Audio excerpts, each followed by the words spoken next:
Welcome. Love it. Yes.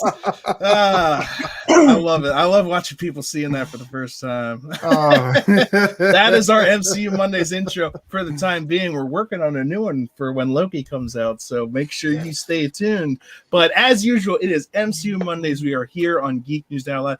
I'm here. I'm Chris. I sang the song. I'm here with my co-host, partner in crime, Debbie. She's from the social media side of GNN, making sure all the posts get out there. Everybody gets to see all the great news, all the great memes, everything we got going on. We're also joined by David over there in the corner. He is the leader of our Literary Legion, making sure all of the articles and everything you see on geeknewsnow.net gets out there. Right below me, I got Cam of Cam in Focus. You can find him if you go to our YouTube page. There's a playlist called Cam in Focus. Look there. It's got his stuff. We've also got Devin down there in the corner. He does writing for the articles. He's interviewed me. He's interviewed people that are more important and impressive than me. And he plays video games. You can find that in the links below. And we also got William with us today. Will from the Geek Gauntlet. The Gauntlet just had their first live stream on GNN. They've been doing tons and tons of stuff outside of that. If you want to find more on that, go down to the featured playlist. We got William Morgan Media. That's where you can find everything, and you'll be seeing more of the Geek Gauntlet on this YouTube channel as they continue to do spectacular things. Speaking of spectacular things, we've got a new Captain America, and I want to talk about it. So, William, why don't you just take us away? What do you think about Sam, the new Captain America? I like it. The suit is fantastic. It's comic book. The only thing I didn't like were the ears around the ear holes there. I didn't like that.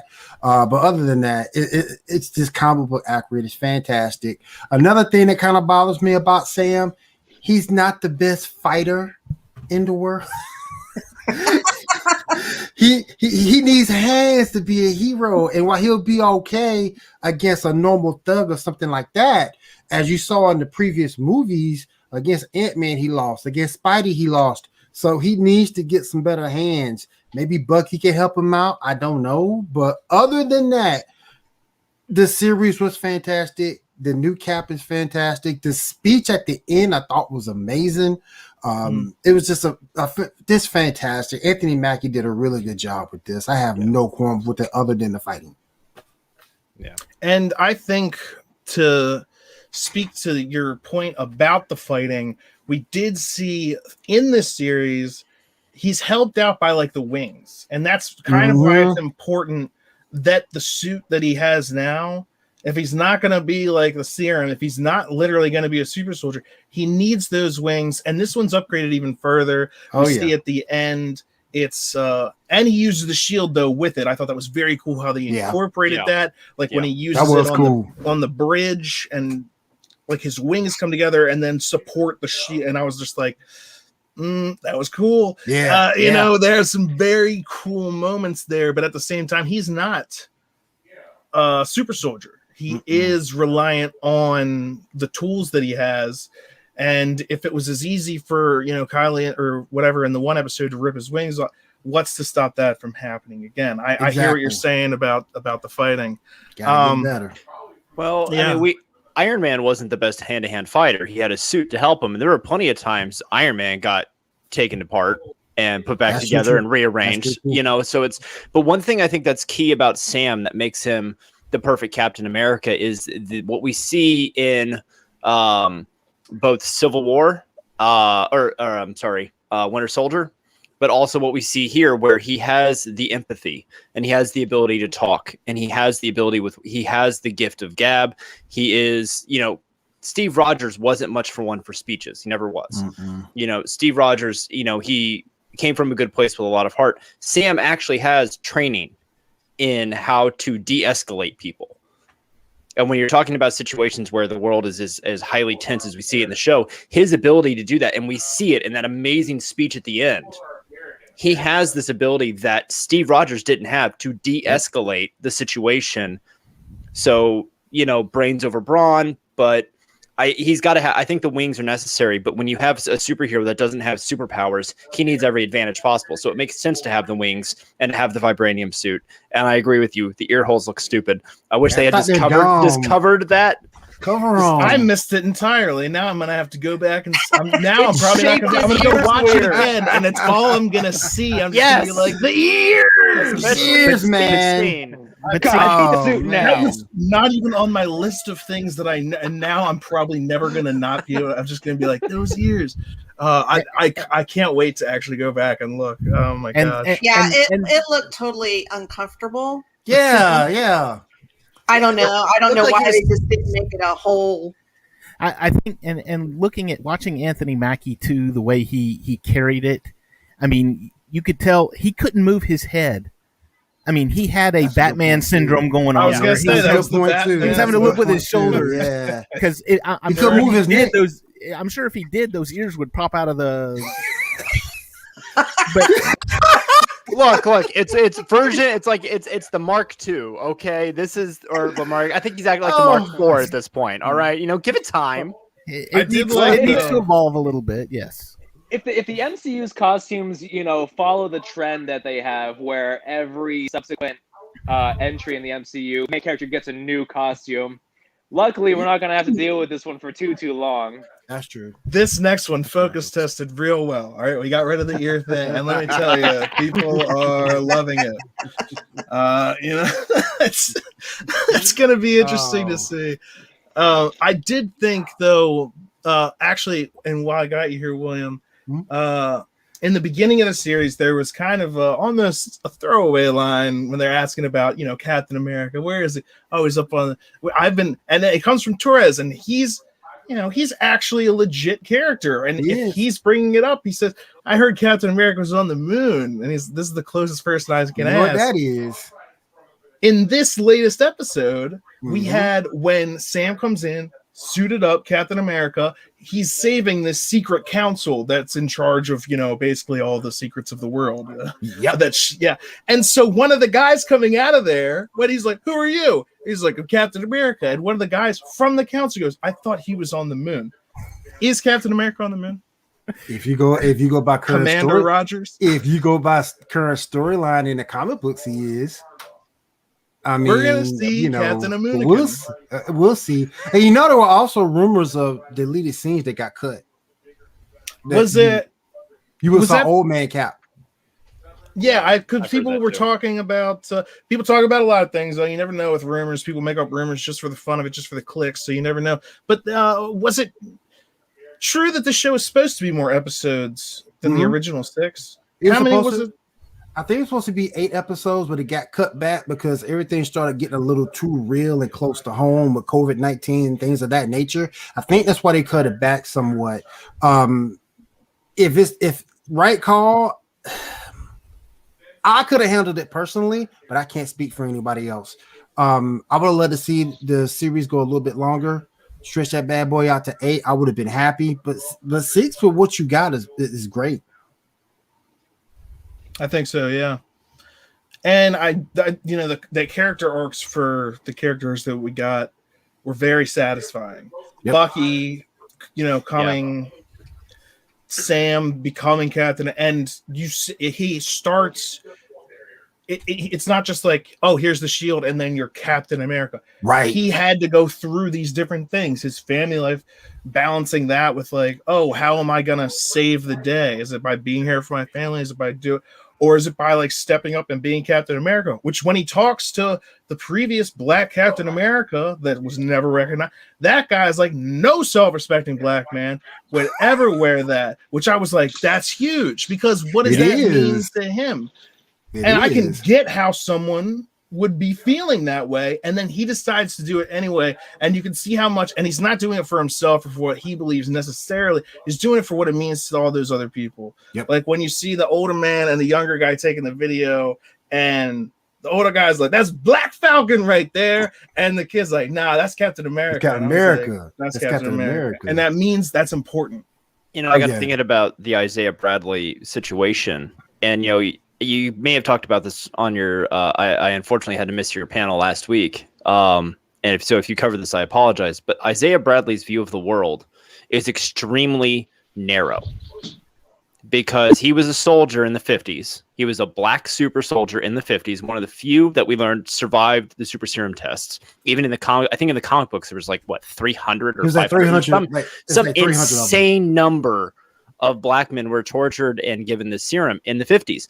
And so and then after he comes back from doing his job, before he sees the success of the civil rights movement, before we see the advancement of black youth in America, he's locked up for 30 years. So by the time he gets out, he's an old man who never saw the improvements and the changes of the world, except from whatever he may have found from inside of a jail cell. By that point, he's jaded. He's dead, essentially. He owes no allegiance really to anybody for what happened to him, and he's just kind of existing. So from Isaiah's point of view, I don't fault Isaiah for feeling the way he did, because from his point of view, the last experience he had of the government and black men is what they did to him in the 50s. I just thought it was interesting too that Marvel took a hit on that because quote unquote wokeness, if I can say. But I think it's the way they handled it was just beautiful. Marvel normally does a good job at handling current events as well as things going on in the world. I thought they handled that beautifully, particularly at the end when he got the statue. Yeah. I thought that was the coolest thing ever. He's a character that exists, and it's good that they showed him some homage. And it's pretty important to the character of Captain America to go into these stories. Like, and people are like, this is getting preachy. It's like, well, is it though? Because it's a black Captain America and we're talking about super soldier serums and experimenting on black people, which in the history of the United States, that's a real thing that is really covered up quite often. And so bring it into the light. Don't shy away from it, and you know, give respect to those people that is what this country is built on, whether you like it or not. You can't fix an issue by running away from it. You got to hit it head on and putting the blinders on. Exactly. You know, and pretending that it doesn't exist. And that's what this series did. And I love it from that perspective. And it does that for the other characters too. Like Bucky going through his list. He was going through and doing the ones that he was like, you know, the villainous one. He didn't want to have to confront the evils that he had done. Mind control or not, this, that, or the other thing. But it's something that to become a complete person, he had to go through. And I sure thought Bucky was gonna kill John. I thought he was gonna be the one to kill him. I thought he was. I predicted it, but I was wrong. So, you know. Well, I'm sure it crossed his mind. Oh yeah. That fight, you see his restraint in the fight scene when they go to take the shield back. Yep. You see him actively hold back. He uses the metal arm less, and that was something that they did really well with Bucky too. Is they really emphasized he wasn't fighting with his left arm the way the Winter Soldier did, using it as a shield, using it as basically a battering ram. You know, he fought more like the right-handed person would fight because he was his normal self. Right. And had he used the metal arm, it would have given, a vibranium arm would have given him an unrealistic advantage in any fight. He was trying to subdue him. He wasn't trying to kill him. And I think if he was trying to kill him, he would have succeeded. I just thought it was so fun with and if I butcher the name, please forgive me. The Dajamane took his arm apart in this. Yes, yeah. I cannot say that for some reason. They disarmed him. Thank you. They disarmed him, and that was hilarious to me. That was hilarious. They took it apart like it was a piece of Legos. That was just amazing. Well, also, since you brought them up, it's very interesting. That scene where that happened is a very important scene between them and the, at the time, new Captain America, which was John Walker. And he tries to talk down to them, dismiss them, and then puts his hand on one of them. And then they show him what's up. Because if they had just acquiesced to what he wanted in that situation, that sets a precedent for like, oh, we should be listening to this guy as opposed to the other way around. Right. And that set that up. And so we see that they did not, want him as Captain, did not respect him as Captain America, but they actually sent an entire suit to Sam. Mm-hmm. They sent an entire, we do not respect this Captain America. We do not see the authority in this person. But what, even as if it was a favorite of White Wolf or whatever, they still sent that. So they still said, hey, and I saw an interesting meme that was like, oh, with Stark on, are the Wakandans going to be the new givers out of the suits? Wow, that's an interesting theory. Yes. Wow, that's interesting. Yeah. Nobody else has technology like that, and you know. Now wait a minute. And we've got things like Armor Wars coming up, and what's that going to entail? I think that's going to deal more with the legacy of Tony Stark, and if so, just the one thing I hope is that they get Sam Rockwell to come back. There's Justin Hammer. There's another way this series go too. You can make toward the end of the episode when you saw the Power Broker. We'll call her a Power Broker. That's what she is. Secret Invasion. Yeah. Mm-hmm. You can get that out the series too. We had a lot of setups at the end of this. And is she the Power Broker though? Because who's she always on the phone with? People are like, she's on the phone with Norman Osborn, or that she's the Power. That's the Power Broker's connection. What if she's on the phone with Power Broker? And when the one dude was like, "Oh, so you're the Power Broker," and she just rolls with it because you just—that's what he called her. So she never says that she is. That's a good point. I don't know if this has ever been confirmed, but there's been a thing rolling around in several Marvel groups that apparently Apple does not allow their phones to be used by Marvel in the films as long as it's not used by a bad guy. Supposedly, that's a thing. Okay, so the eagle-eyed fans are looking at the different phones, and they see that Madam Hydra, Val, has an iPhone. Well, if iPhones aren't allowed to be, is she really the bad guy? Like people, but we see Sharon Walker never use an iPhone. So like people are like looking at, and the screenshots I've seen, what people are always circling and highlighting are the positions of the cameras on the back of the phone to diagnose which type of phone it is, to say, well, this person's a good person, this person's a bad person based on who has an iPhone. So that's a running thing. Okay, now see, this opens up a completely new door for me. It does. Running like thing. Okay, Apple bad, Android good. Nokia. Apple bad, Android good. How confirmed is it, by the way, that you can? Because I know for when you're filming a movie, and it's like, oh, I need to get a bunch of tanks, or like the U.S. Army in this movie. You can do that one way or the other, but if you're portraying the Army in a positive light, they will help you and send you tanks and go So I did a quick like Google. The Transformers movies, when you see those, the armies are good. So there's tons of tanks and American flags and all that kind of stuff. Now, if you're trying to portray the Army in a negative light, you can still do that, but they're not going to like give you the tanks and the stuff to do that with. You're going to have to pay for all that yourself. So it's much harder to do. I'm wondering if it's a situation like that. I did a quick Google search. CNBC reported that Apple won't let bad guys use iPhones in movies, according to Ryan Johnson, director of Knives Out. What is bad guys? I don't. That's a vague. I'm just telling you a quick Google search. Oh my goodness! And what if the whole reason for that is to mislead? Oh my goodness! Well, when at the time when we shot them with an Apple phone, they weren't a bad guy. We were later revealed them, and that's why they're now using a Samsung.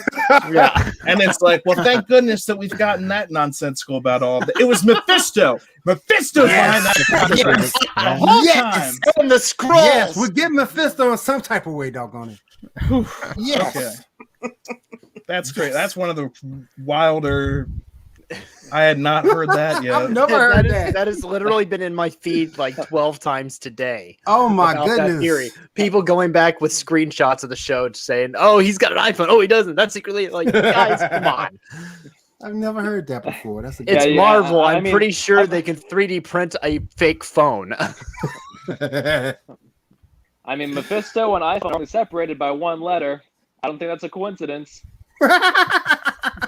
Yeah.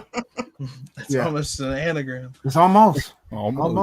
Hey, guys, I want to say thank you for having me on. I do appreciate it. I'm going to head on out. Chris, thank you for inviting me. Debbie, David, Cam, thank y'all. I appreciate being here. I'll see you guys next time. Glad you could make it. Take care now.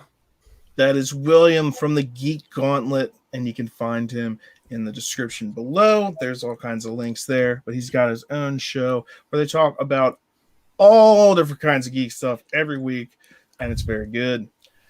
But we're still here talking about MCU Mondays. So I badly wanted to harass him for wearing a Batman hat on a Marvel show. It's a That's all right. You know, It's all good. Oh yeah. wow! This last episode rolled everything together, I think, beautifully, and I think it did several things in a very subtle way. Several people things I'd read and articles and things that people put out, they complained that maybe Bucky's story felt rushed, that his conclusion of all that felt rushed. But it wasn't, because we got resolution to the one arc that we see with the guy's son. But then I think the most important part of it was the final bit where we see him being a human, hanging out with the people. He's laughing. He's having a good time. He's a person and he's a part of something, and he's welcomed. And these are a whole bunch of people that very clearly know about his metal arm. He doesn't have to hide it. That scene, that montage there at the end, I think was the perfect setup to make him White Wolf or make him whatever, and to finish his term as the Winter Soldier. Yeah, I like that. I like that the scene with Mr. Nakajima was kind of left a little bit ambiguous, because like you said, it leads right into him, smiling and having fun and being able to be himself. I think that's kind of saying that it doesn't matter how that conversation went, because Bucky still got closure regardless. It's interesting. And I don't know about rushed either, because it's not like this is the first time we've been introduced to his character. We kind of got a whole setup of who the Winter Soldier was all up until this point, and this was more of a introspection of how does he get past being that and become James Buchanan Barnes again, or not be haunted by what he did as Winter Soldier. Like, how do you come to accept it? Like, yes, that's me, but that's not who I am. Or like, yes, that was me, but it's not who I am now. And I think in that respect, we definitely saw an arc in his character when he's talking about yelling at Sam about giving the shield away. He gives him crap about that in most of the episodes, and then he does in the last couple, but that's, how you get to a climax. Things ramped up and he had a change of heart on who should be carrying the shield. And he didn't necessarily even think it was himself, but he'd like better himself than US agent, but better actually Sam, the person that it was intended for. And that's why it's pretty interesting, when Cap gives him the shield, he says, it doesn't feel like it belongs to me. It's like, it does. Why? Just like the serum, it's not going to make you the best. It's going to make a good man great. You're the right person for the job. Sam right now is the right person for the job. Steve saved Bucky's life, but Sam saved Bucky. Mm-hmm. And I think that brought that full circle. And shortly before that tough love conversation, Bucky talks about that feeling like that shield was the last bit of family he had left. And Sam gives him exactly what Sam is trained and educated to do, to be the counselor, to be the person to pull people back from the darker sides of themselves. And so really that was the moment for me when he became Captain America, was that moment where we see that Steve had faith in Bucky, but Sam saved Bucky. And that's kind of just how that came across to me. It was like, okay, that now he's ready to be Captain America. And I don't think Bucky's arc is over with yet. Because if they have season 2, which I'm praying to the gods, I think they could really finish out his arc to where he fully becomes White Wolf. And at least that's what I'm hoping for. So I don't think his arc is over with. In which case, the way that this show started as the Falcon and the Winter Soldier and ended as Captain America and the Winter Soldier, the next one will start as the Falcon and the Winter Soldier, and it'll be him and Torres, and it will end with the Falcon and the White Wolf. Da-na-na. It's kind of interesting though because isn't White Wolf, in the comics, isn't he like a big Black Panther villain? He is Bucky Barnes. I think in the same way, like anti-hero kind of the way that the Winter Soldier, like Ronin with Hawkeye, where it's the same guy. He's just doing things a little bit differently. And as we can see already, he's not exactly on perfect terms with Wakandans. They helped him. They're still helping him, but they also disarmed him during that one fight. So it's like kind of a mutual respect thing. They know him, they're aware of him, and their stories are kind of intertwined at times, which means that, like Debbie said, as far as his story being over, no, not even close. We're going to see more of him. Especially, they're thinking of doing like a Wakanda series. I wouldn't be surprised to see him in some point involved with that. But that's a little bit farther down the line. Well, and two, they announced another Captain America movie, Captain America 4. So why wouldn't he be in that? Yeah. I mean, in some capacity. He's been in every other Captain America movie since the first one. So, why wouldn't he? Stands to reason. Yeah. We'll just have to see what's what by the time that's coming out. I think we're about to see a lot of upheaval. Multiverse of Madness is sure to upturn some things. I mean, they've announced Fantastic Four movie. They've announced different things. Haven't announced any X-Men stuff. But I think that's probably just they're waiting to drop it after some of these other things. William mentioned loving the accuracy of Falcon's Captain America suit, and I think that's one of the most accurate comic book accurate costumes we've had, period. And so it kind of felt like they were doing justice to it, but they got US Agent spot on. Definitely. That was such a funny line too when he comes out. It's the same thing, but black. Which is just a metaphor about the Captain America. It's just the same thing, but black. And it's obviously it's not. Well, so I heard a thing on that, and maybe you guys have heard of this before, that when he was Captain America, his uniform was blue and red. There was no white. Well, there was the star, but there was no white stripe anywhere on it. And the colors of the flag, white represents innocence. So when we see this Captain America, it's blue and red.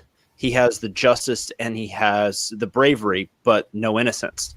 Now that he's U.S. agent, it's black and red. So there's no innocence and there's no justice. There's just bloodshed. Well, and so it's kind of this interesting little Marvel metaphor they put in for who U.S. agent ends up kind of being. And okay, staying on topic with U.S. agent here, I've got to say, after watching this one, Chris, I'm as far as you are with Zemo, to where we don't like him because he's a bad guy, but he's cool because he danced. I'm that way with John Walker. I'm like, I still don't like him. I don't care he saved all them people. I don't care that he turned into kind of a good guy now. I still don't like him. Yeah, I've seen a lot of the arguments happening. There, obviously there are memes coming out, all different kinds of stuff.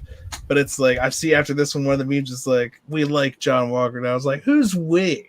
And I was like, I'm not saying did he end up doing the right thing eventually in this episode? Yeah. Well, but he proved doesn't erase all the other stuff and no. His tendency to, before he calmed down and shook it off or whatever, it's great that he did do the right thing, but he pretty much wasn't there for that reason. But I think it really, I'm going to throw the musical thing into it again because the Soul Stone music came in again this episode. And it was when she had driven the truck off of the top of the building or off the bridge, and he got there and he's like, okay, he's looking at it. I got to either save the people or I've got to go after her. And the Soul Stone music started playing and he went and saved the people. And I was like, okay, so this was like a, he's saving his own soul by saving the people rather than getting the bad guy, by being the hero versus being the hero. Yep. He's Well, He it's like proved now his best friend right. He's got the power now. He's got the serum. He took it, and that was the conversation that he had with Lamar.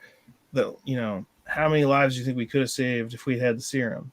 And that's kind of him. He's like, why did I do this? Was it to be able to murder a superpowered person, or was it to save lives? And I think in that moment he kind of gets more of a sense of that, but at the same time, it's not like that's the core of his being. There's still a war that, and at the end when he gets the new uniform, everything else is out the window, and he's just like, "Yeah, I'm back. I'm back." And it's just like, what does that mean? You're back where? You're not working You for the have a government job? anymore. Like, I don't know. He's Being a soldier is all he knows how to be. Well, they took that away from him.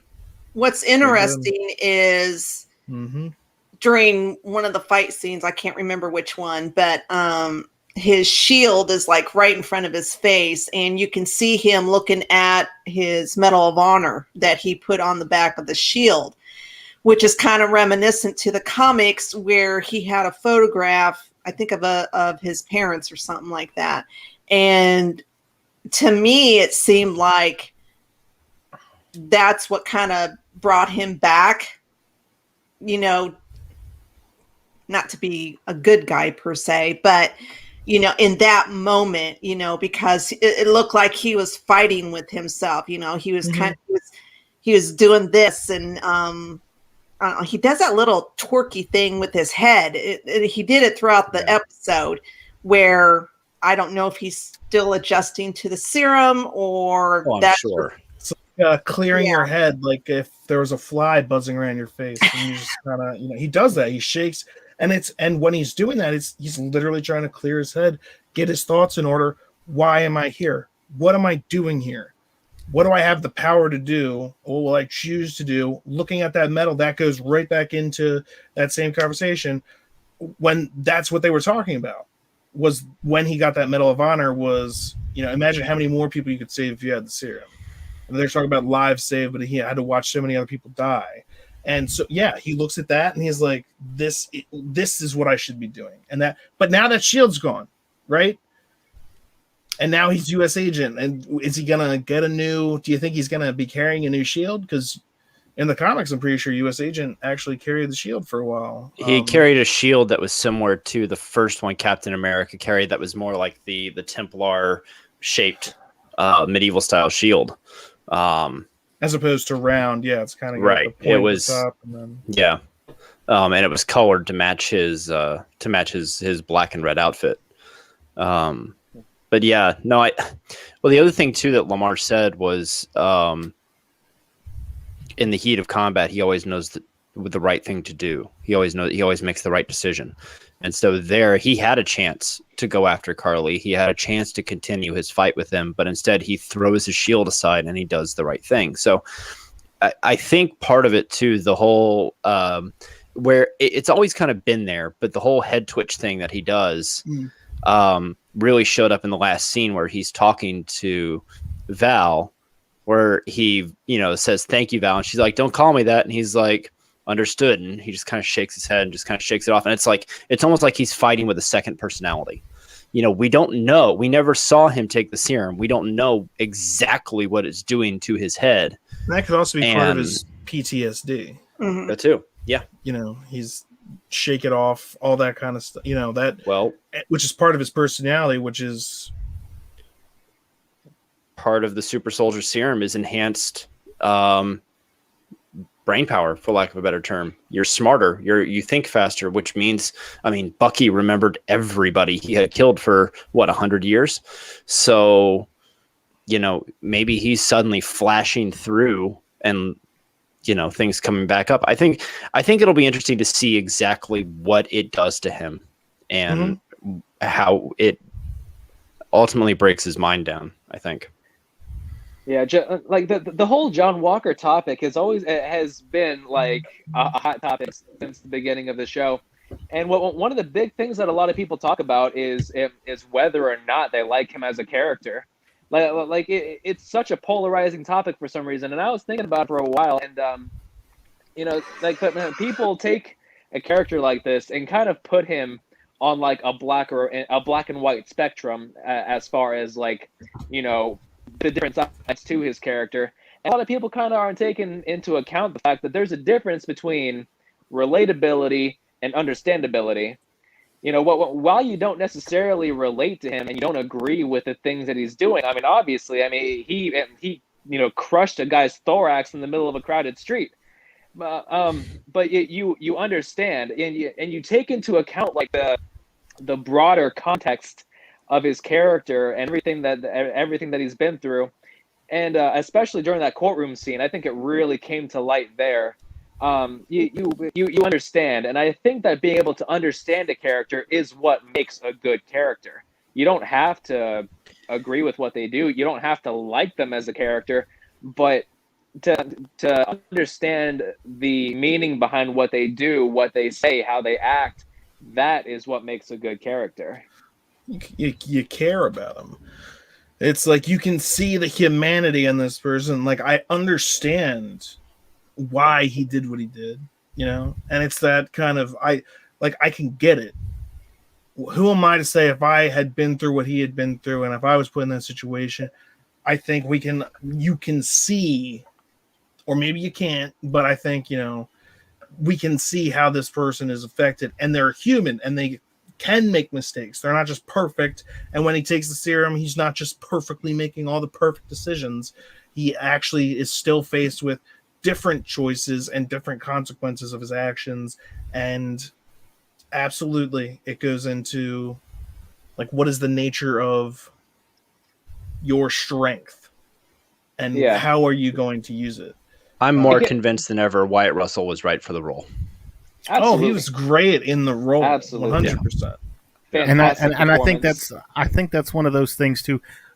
The character I don't like the character, and I think because of Wyatt Russell's performance as that character, it's not that I don't like. It's because Wyatt it was Russell. such a good. It was such a good performance. That's what you were meant to be feeling. Like because the actor did a good job. It's like King Joffrey in Game of Thrones. It was just like, nothing against that kid, but man, did he make me hate that character like nothing. Like, compliments to the kid, but oh my gosh, when he was finally dying, was I just like, yes, he's dying. Never cheered for a child's death more than like maybe at the end of Deadpool 2 when he's killing Hitler's baby, but then he ends up not. But I'm just and that is the mark of like a really well done character. Like, they made me. And there's other times when you hate a character because they were played badly. It's like, this doesn't make sense. I don't like it. Blah blah blah. This character was meant to be hated, and or in this case, meant to be conflictingly disliked.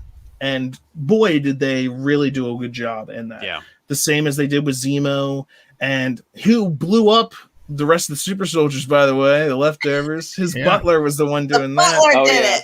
It took me a second to put that together, that it was him. I was like, who's this random old guy? Oh, yeah. That's what, you know what? We were sitting there watching the same thing. I turned around to my kid, to Luke, and I was like, who was that? Do we have another question we need answered now? And then it flashes. I was like, oh, it's the butler. Oh, yeah. Alfred. Evil Alfred to evil Batman. Oh, man.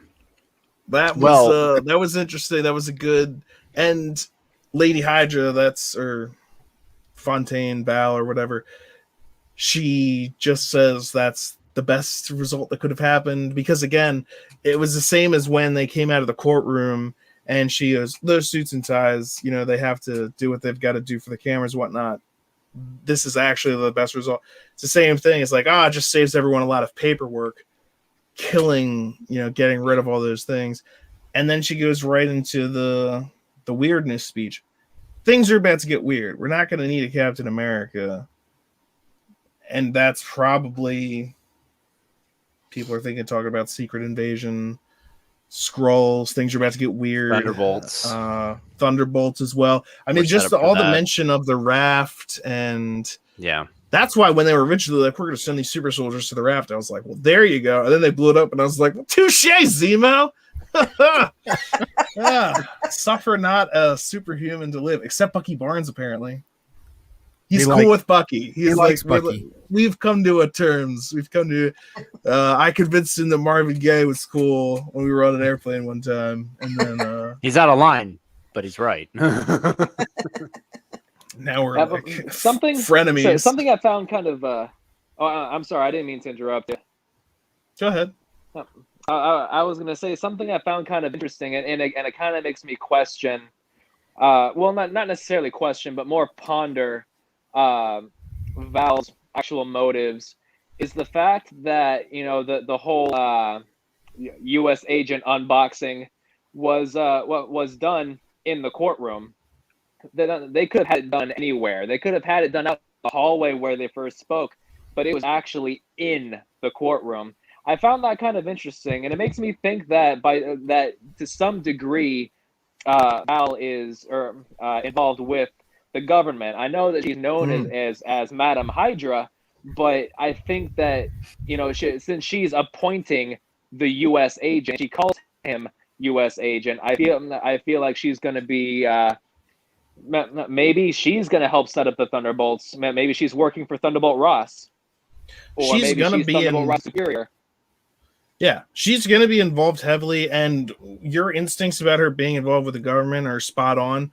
And that's also why she's now getting him to be U.S. agent and the undercover. That's why when we first met her, it was after that big public, hearing on Captain America, who is very much, even from his initiation, they used him to sell bonds and stocks and things like that. He's a symbol. He's marching out in front, the American man. This commercial almost. There's a side of Captain America that is very much commercialized. It's like, we're not going to need a poster boy. We're going to need a U.S. agent, classified. The public may not even, this kind of secret. Like, we're in different times now than then. You're not going to be your poster boy. You're not going to be the face of something, but you're going to be doing the important work that needs to be done, which I think will appeal to like John Walker's sensibility of needing to actually do that work. And it's not the first time we've seen Hydra infiltrate a major government agency. So no, it is highest not. level, So I think it would be a little foolish to assume that their ambitions of control stopped with S.H.I.E.L.D. And we have Sharon Carter, power broker, coming in. She literally ended, if she is power broker, who knows? Put that on a shelf, but she's talking about being involved in the government, selling secrets. And that makes me wonder also about that bomb that she used. There's been some speculation on that. There's that like acid grenade, the smoke that just melted the guy. A lot of people have been saying that's similar to Green Goblin tech. I mean, there's tons of stuff out there. They could do whatever they I want. definitely got Osborne tech. Norman Osborn, and people are saying the same thing about the clamps that they were putting on the back of that seemed. And again, you can go wherever you want with it, but I would tend to agree. It does look like that kind of thing to me. They seem to be going forward with Spider-Man and with X-Men stuff, which if you could mix all that together, I almost don't even care about the monopoly that they're creating. Like, if we can get live action Spider-Man fighting alongside the X-Men, fighting alongside the Avengers, which include the Fantastic Four. Don't forget the Guardians. We got to keep the Guardians in there too. And the Asgardians of the Galaxy. Yeah, the Asgardians. Yeah, there you go. I wanted to touch back on Sam's fighting skills. Who's they? What the hell is an aluminum falcon? I still vote for Aluminum Falcon as his new nickname, but go on, Debbie. I think we got to understand that the timeline is so short in between these episodes. He just got that suit. And I think the important thing is he's so used to doing everything up in the sky. He's not used to doing the hand-to-hand combat. He just got that new suit. He just got the shield. He's on a learning curve as to how to use them all together. And it's going to take him a while. So, yeah, his fighting skills sucked. Well, and think about it, too. think about it Go too. ahead. How was he fighting? How was he fighting in the Winter Soldier? He wasn't doing hand to hand. He had machine guns. He was unloading. Yeah. So there was no need for the hand to hand. He was a distance fighter. Mm-hmm. Yeah, and It made a when lot he more is fighting sense. hand to hand, he kind of relies on the wings to kind of augment his fighting. As you saw in episode 1, he can fight. It's just he uses the wings to kind of give him that super soldier strength, per se, I guess. But if you saw, I don't know if you remember in Winter Soldier whenever he kind of scrapped with Rumlow for a bit, he was getting his ass kicked. Like he was getting his ass handed to him, and the one thing that saved him was a helicarrier, but tearing the building down. They dropped a building on my face. Yeah. And you also got to remember that we see him fight Batroc in this, and that's a trained mercenary with intent to kill. That's someone that's also a guy who gave fought Captain he- America. Yeah, and held his own for a little while in that fight too. So I want to talk about that because in that fight, Captain America, that guy puts up a little bit of a fight. Captain America's using his shield, and he goes something like, like fight me fairly or something like that. And Captain America puts his shield away and then whoops him because Captain America still has, again, the super soldier serum, as well as the fact that now he's been training. Now he's been literally just boning up on this stuff. He is superior, Sam is not that. Sam is using the wings to, augment it. He's using the shield. And so when he's fighting this guy, to fight him fairly, at one point he loses the shield. He kicks it, whips it up, and hits him in the face with it and starts using the shield again. And I'm like, well, there you go. He's not a super soldier, and he's going to use what he has to try and get the job done that he's trying to do. But he's not. He is Captain America. He's not Steve Rogers, which goes also to the point when he's fighting and the super soldier chick, Carly, I think, and she says, "Stay down." And everyone was like, I could do this all day. But he says, no. And that's actually, he's not Steve Rogers. It's not about him being able to do it all day. It's about her stay down. No, I'm not going to stay down. You can't keep me down. I'm going to rise up. That's very much in tune with the other themes of this episode and the show, I think, and this Captain America. A song comes to mind. I get knocked down. I get knocked down. That's the song that comes to mind. Chumbawamba! I hear you, though. Yeah, it does. Now it's all I'm going to be able to think about. Oh, God.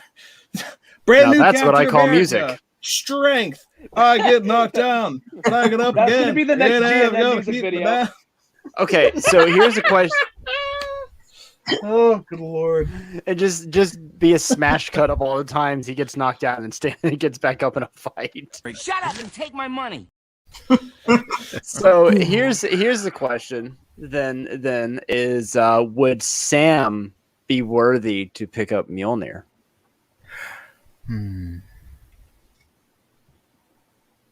That's a tough one. I don't know. Guess it depends on what the plot needed at the time. Rude. Quick. Rude to say it like Somebody go back that. in time It's and get Thanos again. Maybe if it was in an elevator in space. Rude to say it. It actually, that's interesting. Yeah, Vision picked it up. Yeah, well, he's a machine. Yep. But See, here's the thing then. Elevator goes He up. can use the wings to lift the hammer.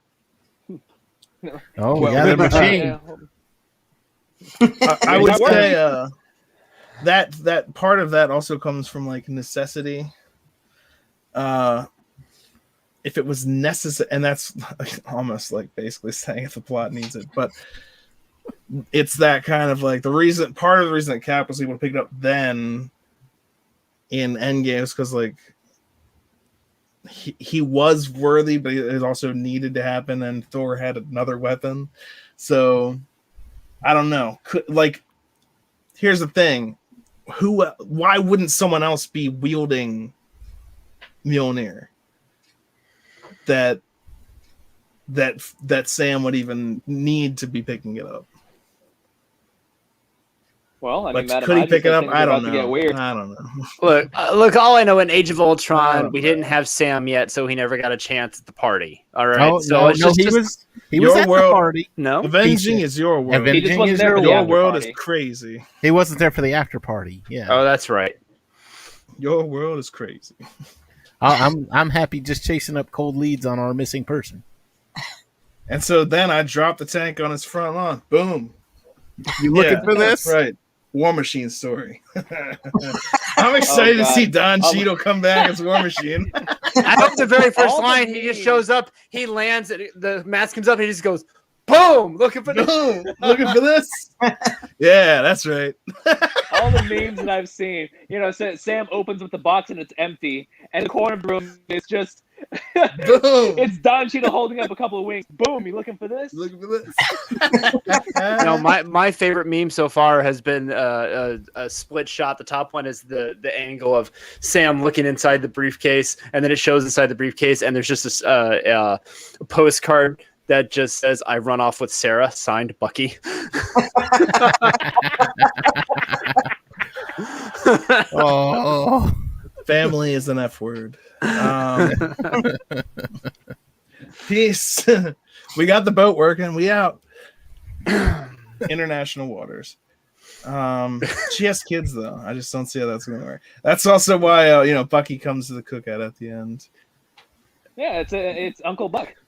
He brings a little Uncle Buck. Oh. Who wants to pay to see that? It's just him and the two kids. And So is that the next one then? Captain America and Uncle Buck? I'm making the world's biggest flapjack over here. We get Macaulay Culkin to do a special cameo. It's got a flying There you car, go. but it It's just- backfires. It's just from Macaulay Wakanda, Culkin but they sitting give me there the beater. machine gunning questions of Bucky.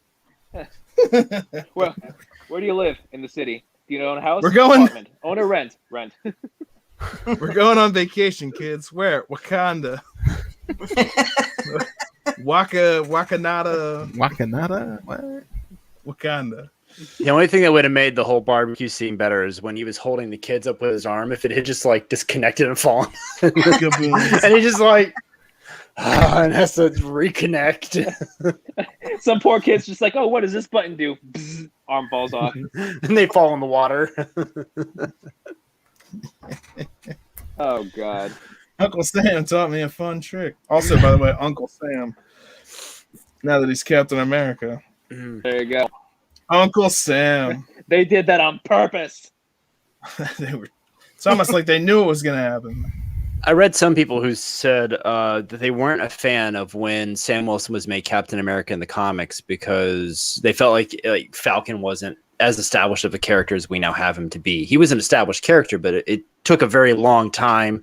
Bucky was captain before Sam was in the comics, but now but in the same post, they said after seeing this series and especially the way he handles the Flag Smashers at the end, not just the speech, but the way he handles the whole thing, that he made Falcon worthy of being Captain America. So like people who weren't as big a fan of it in the comics are now like really behind it after seeing the way that they did that. And that whole scene was so beautifully done because he called out everybody. And it was it wasn't Captain America, defender of America. It was Captain America, defender of people. And it was also... He was a hero. I was just going to say it was also aware of itself in more ways than one. The speech is not just for the people in the show. It's got a wider message. Oh, yeah. And also the way that they really played it off in knowing that was there was the one point where he's like, I know right now there's millions of people that hate seeing me do this right now. He basically says that in the speech. He's like, I get it. And I was just like, boom. And tomorrow, when we've got tons of people out there complaining, they're not even gonna, it's gonna go right over their heads that you're exactly the person that he was talking about, but whatever. And then later when he's done the speech and Bucky and he's done, he's off camera, he walks away, and it's the first time that actually he gets to really talk to Bucky face to face as Cap. And Bucky gives him some crap. He's like, "Oh, the only thing I heard was black and stars and stripes." And he like gives us the crap about it, and then he's like, "Good job, Cap." And that's big. That was a great interaction between them, their relationship. Bucky calling him Cap, and just messing with him as a friend. You know, like he just did this big speech. Like, your friend is gonna give you some crap. You know, like that's, if you're a guy, I don't know. It's kind of that buddy cop kind of thing. Yeah. Yeah, that's their relationship too. Is they give each other crap. They give each other a hard time. Whenever he did call Sam Cap, it kind of got me thinking. I was like, Bucky never knew Steve as Cap. Yeah, he never really. Well, I mean, he called him Captain America once in the first Captain America film, but otherwise, to Bucky, Steve was just Steve. Whereas Sam to Bucky, they don't have that history. They haven't known each other for very long. Their history has involved Bucky kicking Sam's ass on more than one occasion. Yeah. But to have Bucky acknowledge Sam as Captain America and call him as such, it was a really good moment for me. I mean, it was a small moment, but it was very, very good for me. And I don't know if you guys caught it because I missed it the first time around I watched it. But in the opening scene where they're all there at the building, they're kind of getting together. You see the cops there and everything. And Bucky is walking in between a police line or SWAT line. I don't know which one it was, but one of them refers to him as Sergeant Barnes. Yes. And I thought that was awesome. I mean, it was just a small little moment. And like I said, I missed it the first time I watched it, but I was just like, "Aw, he's getting some respect." I was, when we think of him as the Winter Soldier and things, you know, hey, he is that, but he also fought alongside the Avengers in Infinity War. He came back and he fought alongside them in Endgame. These people know who he is. They recognize him for that. And clearly, while he had some sort of restrictions, I think they were setting off possibly some, you know, they were setting up some things that never really paid off with him not being able to do violence or whatever with his therapist. I think there were, and then there were people filming him when he was clearly doing violent things.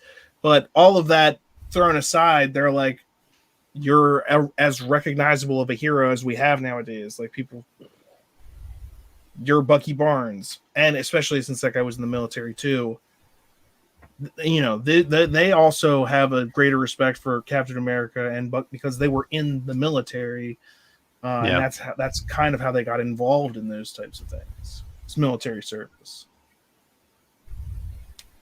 and that's also why it was so important that they put up the Isaiah Bradley statue and acknowledging of all that stuff. That was great. And I think, I don't know if it's his grandson or his nephew, the young man who's related to him. Is that his grandson? Mm-hmm. When we talk about Young Avengers and Dark Avengers, I think he's part of the Young Avengers, possibly as Patriot. Yes. So, they've set us up for the Young Avengers. You know, we got Wicked and Speed. We now have Patriot. They've already announced that we're going to have Ironheart and Hawkeye. Yep. We know that's coming. So it's coming. And there's the possibility of Hulkling when we get to She-Hulk. But we'll have to see. That's also a little bit farther. But just from what we've seen so far, it definitely seems like that's going to be something. Yeah. That's at least going to be another seed planted in that general direction. Maybe for setting up the next phase, as it were. Yeah, because if you think about it, we're still pretty early into phase 4. You know, we got a lot of stuff happening this year still. Yeah, and we haven't gotten that big ensemble project yet. You know, with Phase 1, it was the first Avengers movie. Phase 2, it was Age of Ultron. Phase 3, it was kind of Civil War, but it was mostly Infinity War and Endgame. You know, I'm curious as to how they're going to cap off Phase 4 with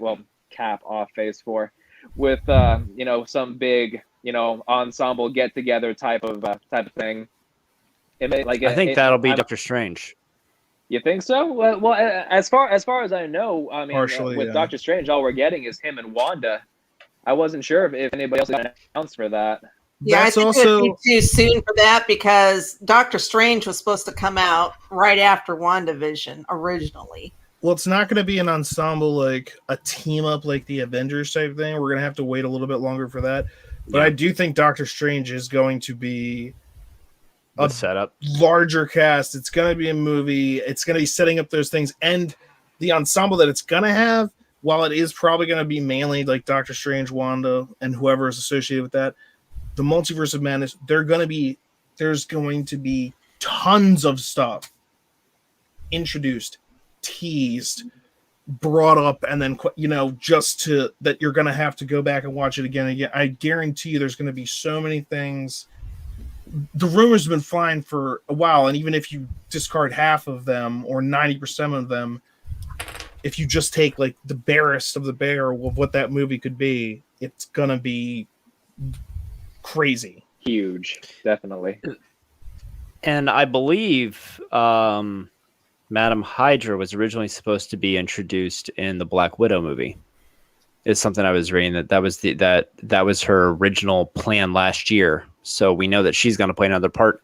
And Julia Louis-Dreyfus was not the person I was expecting to, because I just still see Elaine from Seinfeld. I still see the soup kitchen scene, right? The soup Nazi. So I don't, no soup for you. You know, I did not, but I mean, she usually plays that type of character. So to see her come in as the calculating, very dangerous operative Madam Hydra was, and she nailed it. I mean, she was great, but not who I was expecting to see show up at all. I'm going to disagree just because I'm not a fan of hers. Yeah. I'm just sitting back like, damn, I was for Tara Reid.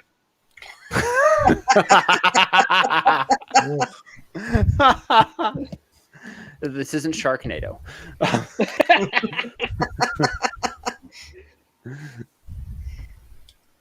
We'll have to see. They've definitely, you know, as each of these series ends, they leave us with questions, unanswered questions. You know, WandaVision ended. What happened to that albino Vision? Where did he fly off to? What's going on? In this one, now there's U.S. agent and a new Captain America, and possibly Torres is going to be, and Captain America's on the moon, and tons of stuff that was just was that real or is it? Yeah, Captain America's on the moon. Just kidding. He's hanging out with Ralph Boner. I was waiting for that to come up. And maybe there'll be a payoff for that. I don't know. I know. It's Mephisto. I was going to say, there's the new theory. Ralph Boner is Mephisto. Ralph Boner is Mephisto Mephisto Steve on the Rogers moon. still has no idea why it was funny. I think for now it's just going to be a running joke that they're going to put in there. So for now, I think it's funny every time I hear it. So, but go ahead. I was going to say, I don't know if you guys have seen any of the interviews between Sebastian Stan and Anthony Mackie, like outside of, you know, the show. There was one I saw where they were together. They have the same chemistry on set that they do off, where they poke fun at each other. And I think Anthony Mackie called Sebastian Stan the most boring man he's ever met. He's convinced he just sits in his hotel room and talks to his plant. I mean, there's this great chemistry between them. But there was one I saw where the interviewer had them both at the same time text Chris Evans to see which one he would text back first, and he texted back Sebastian Stan first. No, and then he texted. Was it the other way? It was like one and then immediately the other. He responded to both, right. But I mean, but they have the same. I really hope they don't break up the everything they set up with the two characters, because the two actors have such a great chemistry in the film, and just on set, offset, and you don't want to see that go away. I mean, honestly, I think the Torres Falcon tease is going to be a throwaway. I don't expect them to do the Torres Falcon line. I really don't, because it wasn't that big. I mean, that would be. I predicted it'll be the same throwaway that Ralph Boner was. That's a completely different level of throwaway. Ralph Boner was a throwaway because they set him up as Pietro. So that was throwing away Pietro. Torres is not a throw. They gave him the wings. If you throw that away, I don't know why you bothered to have him in the show at all, other than... Chris, it wouldn't be me on your show if I didn't say at least one controversial thing that got you angry. There's a difference between controversy and nonsense, sir.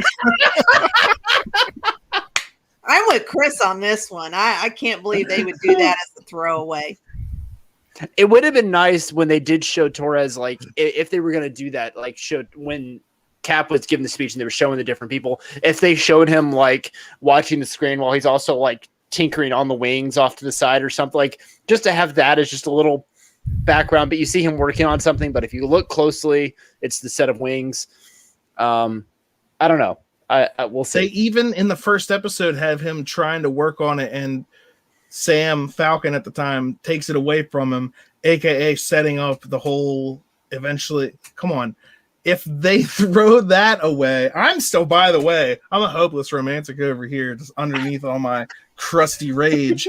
I'm still hoping that the Ralph Boner thing at some point pays off better than what we've got so far. It's probably a futile hope, but better to have futile hope than no hope at all, I always say.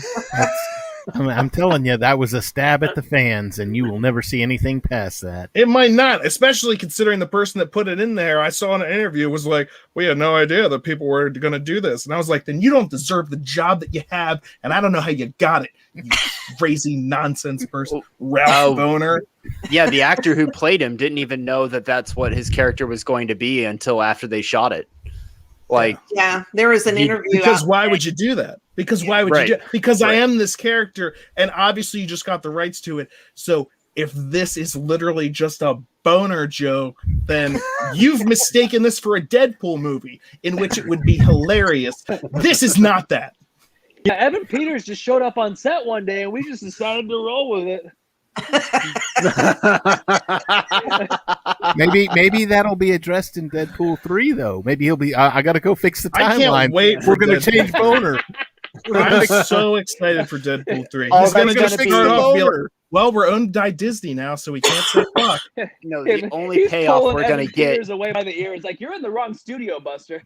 The only payoff we're going to get is going to be an after scene, just like in Deadpool 2, where Deadpool 3 just goes like onto the different Marvel movie sets and cleans up the various timelines by just executing the characters at the end. Timelines. That's how that multiverse of madness sure made things messy.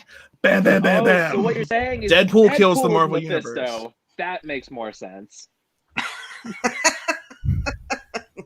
Somewhere in my stack on the wall, I have Deadpool kills the Marvel universe, and I really hope that's how Marvel decides to just end it all. I would love it. That's how it goes out.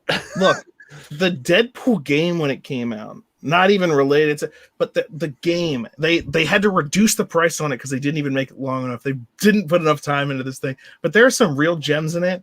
Like, for instance, when you're running one way, it's like, you just have these three voices that are constantly in your head. One's yours, one's your insanity, and one's another of your insanities. And they're like, there are more enemies over this way. It's like, we must be going the right way then.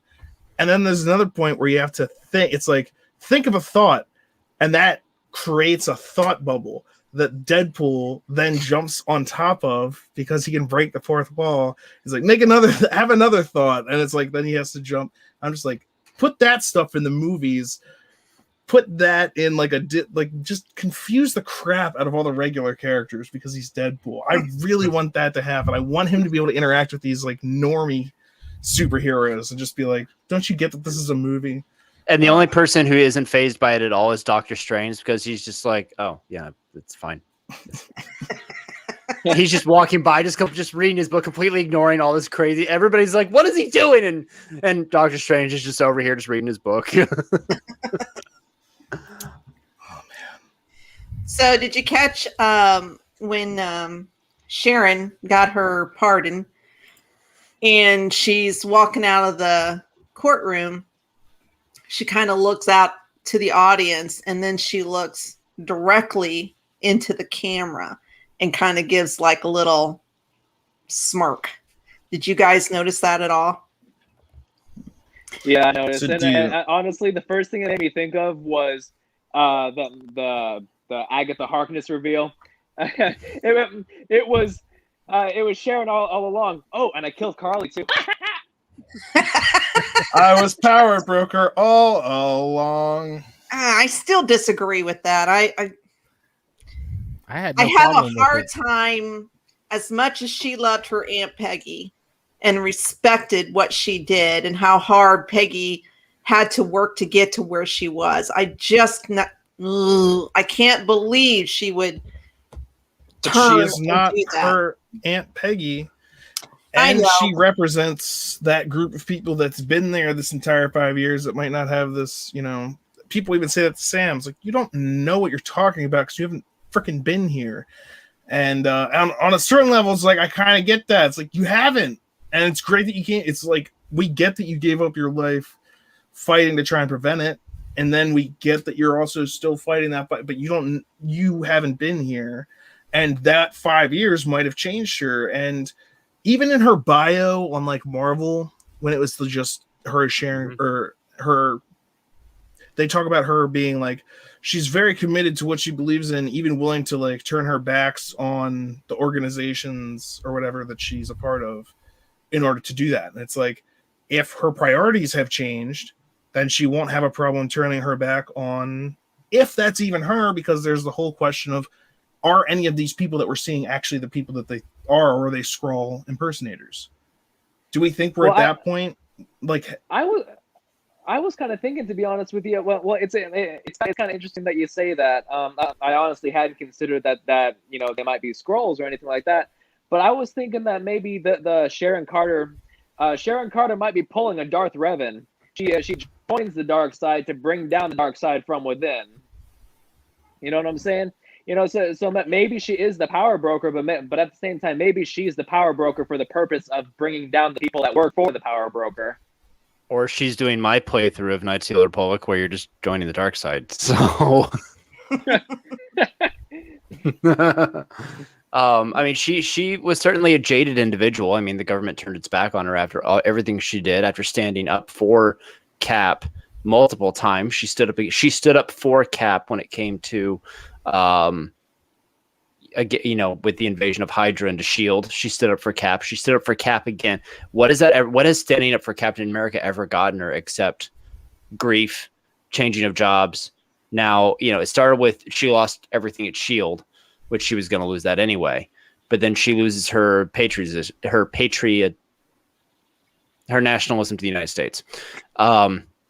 And, spends 5 years, in a country with no extradition. Which that's another interesting thing, that extradition existed after the snap, but with the way the government's collapsed, but that's a whole other political discussion. But she goes to Madripoor, but she's always in the right place at the right time. She knew about the fence that they went to go see getting shot before anybody said anything, literally 10 minutes after she was shot. I mean, there's just a lot of things where it's like, could it really be that simple and Marvel is just playing us for fools, or could there be somebody else? Is there always somebody else? she's on the phone a lot. It could be to her personal assistant. Who knows? Yeah, Well, but it could also be the power broker. It's Wilson Fisk. It's Wilson Fisk. Oh, it's Norman Osborn. Oh, it's Mephisto. Okay, you don't know who's on the other end of that phone. And don't you act like you do. Okay? The evil League of Evil. You know what? I'll tell you this. It's Reed Richards. It's Reed Richards. That's who it is. Oh, yeah. He's actually also the NASA scientist that they were crowing about in WandaVision that just turned out to be someone that had access to a moon buggy. that we've never met before. Oh. Yeah. That was who Ralph. cares? That was a That Ralph didn't Boner. work. Oh, I've got something stored up that I'm going to set up for 3 episodes, and then it's a boo, and then she just runs through. It's like, that was Just like, okay, was Julia Dreyfus or whatever, or was she Julia Louis-Dreyfus? Yes. Was she the cameo or whatever that they were hyping up? Yeah. And see, what the hell is that? That's nothing. That's not a cameo. That's not even a cameo. No, that's just her assuming a role in the show. To be fair, what they were hyping up was the cameo of the comic book character. I read several articles that like they were saying that a major comic book character is going to be interviewed. They were very specific not to say an MCU character but I mean that's no different than Paul Bettany saying there's going to be a Skywalker level reveal at the end and it was just him fighting himself. Yeah, they have been trolling us all along. They're doing Why are we way surprised too by much this by now? They're doing way too much of that crap. I don't appreciate it. And Hey, frankly, you know what? I will call them out. Like, did I enjoy both shows? Yes. But are there things that I just will never stop shouting about? You Ralph Boner your ass there is. Yes. You know what? If anything, it gives us fodder for the show and allows Chris to get upset about things and go off on Ralph Boner and give us all a good laugh. So, all right, I propose a new thing for GNN. Anytime the MCU decides to build something up and then kind of toss it out, we'll call it a boner. We'll make really a new section on the website, GNN's boner area, and I personally volunteer to write all of the articles for it. So, for instance, if Torres never becomes a Falcon, you could say something like, "Gave him that broken set of wings. Might as well just give him a broken set of boners." This stuff almost writes itself. You're welcome. Our boss is watching this, waiting to fire us as soon as we're done. Yeah. Do you have any idea how many times you said boner? I was referencing a character that they recently introduced. I don't know how you could be mad at me about that. If anything, be mad at the boner who came up with Ralph Boner. What a boner that was. I love it. It works. So, Falcon and Winter Soldier, though. Not as many glaring boners in this as there was in WandaVision. I think they had a great season finale. I very much enjoyed it. I like the action sequences. I mean, does anyone else have anything on this particular show before we get ready to? I was glad that Carly went away. She was initially, she kind of started off as one of those the sympathetic villain. You know, you were like, she's really a good person. She has good intentions. She's just kind of going about it the wrong way. But as it got toward the end, I was like, I want her dead. She is a worthless human being, and she doesn't even realize it. Even her teammates in that last thing when she goes for the hands in, they're like, and then she's like, hands in. It's like, do you not get it? Even the people on your team are like, you're a psycho. Yeah. Well, and that's what ends up happening whenever you have somebody who's going for something that's absolutely crazy. There comes a point where you hit that fork in the road where it's like you've been able to walk this gray line up to a point, but there comes a point where you have to make a decision now. And that's a real life thing. I mean, it doesn't matter what it is, marriage, relationships, friendships. There comes a point where you can kind of be a certain way, but there always comes a point in every single thing, jobs, relationships, where you hit that fork in the road and you have to make a committed decision to go one way or the other. And so at that moment, she probably felt like she had no choice. She had seen this through to this point. She's the leader. Everybody's looking to her. And in her mind, it's got to go one step further because all these plans are failed. She's at that crossroads and everybody else has been following her. They haven't been leading the way to get there on their own. She has. So she makes this hard call and expects everybody else to follow it when they're like, we were just following you. We were walking that same gray line you were. So now they're not sure which path to take because they're a little more removed. Where she's been spearheading this and driving this plan. Well, she makes the hard call. Way more radical. She's killing people. They didn't even like it the first time she was killing people. Now she's just saying, what do we do with the other van? Well, at least we can kill him. We'll kill him. Yeah. They're looking at her like, what? That's not what we do. If we're one world, one people, why are you so, and that's like, we were supposed to, that's literally what they said right before she was at cheer. The one lady's like, the reason that we were taking these hostages is so we would have a leverage. And then she's just like, it's not even about that anymore. You know, we're gonna make a statement. Now we're gonna and she's, you know, you've become the very thing you sought to destroy. You know, when you get to that fork in the road, kind of like you were saying, and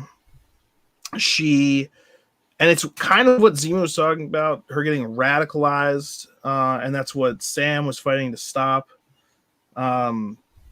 Is that radicalization, that belief that it's black and white, you know what I mean? And they were walking that line of gray, and now this is what we're doing, this is it, and she's not even at her core fighting for the things that she claims to be fighting for. Did the you one notice, world, one people thing has gone out the. Did you notice too how there was a lot of there weren't Hydra sayings, but it was the thought process of her was a lot like Hydra. It was like, look, if something happens to us, if we get killed, the movement is big enough, someone will step up. Cut off one head, two more will emerge, kind of thing. And they never say that. They never said that. But yeah, the sentiment is there, yeah. And that's why she's like the message will go on. Like if we make this statement, the movement will continue without us, and it's that, and that's good. People say that kind of thing too, but that's way more in line with Hydra and the idea of sacrificing things a bit more hastily than maybe you need to. I think one of the most important statements Sam made in his speech was she died over this and nobody has stopped to ask why. She helped, all these people helped her defy the most powerful governments in the world. Why do you think that is? And so it was kind of this moment where, again, he stopped becoming the American symbol that he was made to be, that Captain America is, the man with a plan. And he became the symbol for people. He became the true vision of this one world, one people movement of, the world sucks, but you can't go back. You can't go back. You have to take the world as it is now and adjust it as it is now. And that's what they were trying to do. They were trying to take the world back to what it was before the snap, and you can't. And he makes a great point about, you're in a room making decisions that affect tons of people, and yet none of the people that your decisions affect are in that room with you. It's just more people like you.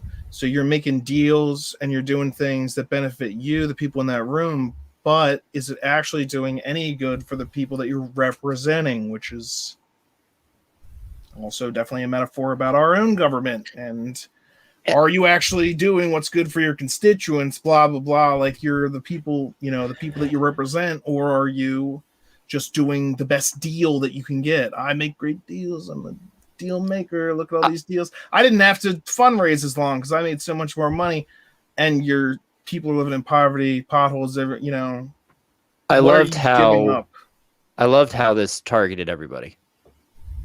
I feel targeted. Good. You're part of everyone. It doesn't matter what side of the aisle you stand on politically, personally, whatever. It was designed to hit everyone. And I think that's the way to do something like this. And that's something that TV used to do. It used to take whatever the current events were and basically just kind of bring it to light and just target everybody involved. And, that way you affect everybody as a whole.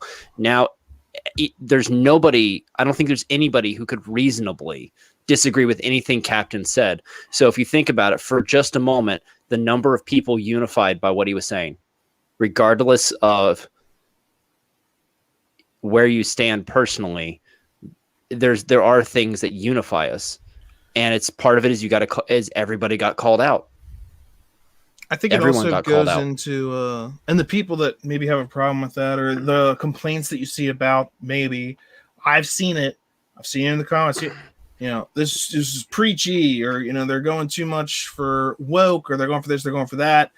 And I'll say it. I said it earlier. I say it again. It fits in with this character, the story they're telling, America, Captain America, current events, past events, how that ties in with the idea of a Captain America. Everything they're talking about, that fits with this story. It's not unnecessarily just piled on. It makes sense with the subject matter that they're dealing with in a way that you have other characters like Rhodey in Iron Man, where his skin, he is a black man. That's not as much like the focus of it. And his struggle as a black person rising through that's not really brought up. It's not the focus of the story. Now, maybe they'll get into that some more now that Tony's gone. Maybe in Armor Wars, we'll see some of that. But his story is more about like the technology, the weapons, how that's being used in, that's the focus of that story. Captain America is very much like hearts and minds, the history of the Shield, all that kind of stuff that ties into it much more viscerally, I think, and makes sense in that story more. Rhodey was a lieutenant colonel in the U.S. Air Force. He was already established. He was already respected. He carried rank, and he was already respected as a very accomplished combat fighter pilot. Falcon was a kid from Brooklyn, from the Bronx originally. And so there's also a difference too in the two characters and how they become the heroes that they are.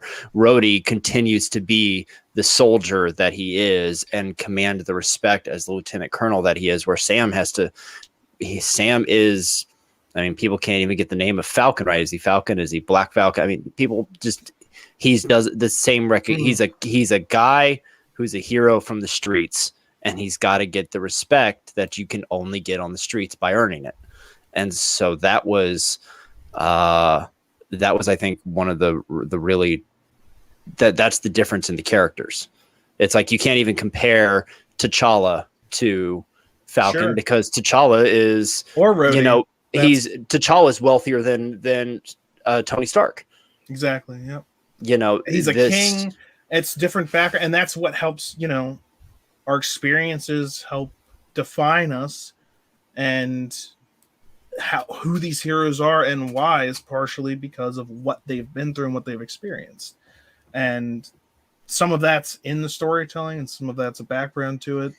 But I definitely think as far as Falcon and Winter Soldier goes, they did a really good job combining all that stuff with the mythology that they're creating with the MCU, continuing to tell that story and giving us just a little more insight into these characters like Falcon and Winter Soldier. Yes, we got some arc and we got, now he's new Captain, but it was also just fun to see like Sam with his never, since he was like a sidekick to Cap, we never saw Sam's family or like what his home life was like. He was just, he was a guy who was in the army and he knows about PTSD and he works with it. But we never saw like his home life or any of his personal on that level struggles, just like we didn't necessarily get to see Bucky in his private moments in it. So getting to see that angle of these things, having them come together, very enjoyable. Got me looking forward to Loki, tell you that much. Yeah, but now we got to wait like a month and a half. Well, you know what? Like I'm glad that you brought that up. Yeah, it's about 7 weeks. And people have asked, what's going to become of MCU Mondays? Hordes of people come asking me all the time. I have to beat them off with Falcon's broken wings. And I say, here. With Ralph Boners. These boners will keep you at bay. These broken boners of mine. Oh, God. And then after that, no one has any more questions. But if they did, I would say MCU Mondays will continue. And we're going to be doing more episodes in that break. We're going to be taking a look back at the 10 years that we're going to look at the phases.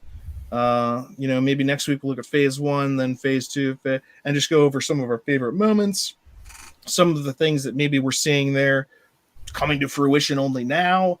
Just going back over some of the best times in the MCU. And once we're done that, maybe we'll take a couple weeks and look at things that may be to come. And I think at some point that MODOK is going to come out, and who knows what other trailers and things. So rest assured, MCU Mondays will be continuing. Debbie and I for sure will be here because this is what we love to do. Hang out and talk about boners. Ralph boners. I'm furious about this boner. What a great show we've had today. I'd like to thank everyone. To anybody who hasn't seen WandaVision yet, for some reason, I swear there's an actual reference out there. Yeah, go watch WandaVision, then get unmad. Pietro. Then get unmad. It's BOHNER. Yeah. So it's okay. I don't know. We've got Oh, Marvel. there's a guy in the town that I live in right now, and he's running for town council or something, and his name is Bonner, Bonner. But every time I see one of those signs, that's all I can think about is Chris going Boner. You should just print Killing out, me. get like vinyl stickers made of a cutout of him, and just put them on all of his promotional. Ugh. Vote for Bonner. Vote for Bonner. Yeah, that might actually get him elected too. Let's get a boner.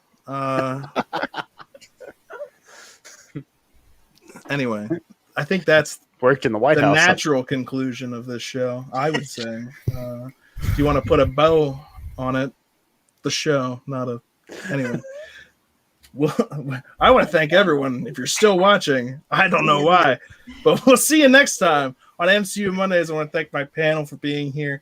And if you want to find more, check the description for all those wonderful links. And we'll see you every Monday at 9:30 p.m. Eastern to talk about boners. And I mean the MCU. We're going to talk about MCU Mondays is what